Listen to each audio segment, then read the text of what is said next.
Hi, girlfriend. So we actually bought two different kinds of vacuum cleaner. So this one is like a 800 plus, and I'll just show you the link later.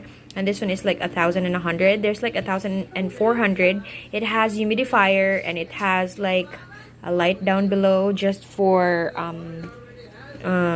sanitizing. So anyhow, let's see the performance of both. And the reason why we actually bought this is because it's very tiring to keep on sweeping those falling hairs, and kalagot siya. So there you go. Let's see. Turn it on. Then this one. There. Where are you going? Okay, there you go. So magsiguro na siya sweep. And then let's try to So if you can see the hairs, thank you. And also this one, thank you for the hat. And then there's also a part here where you can remove the stuff inside, in mga dust here. Then just have to, yeah, there you go, mga dust.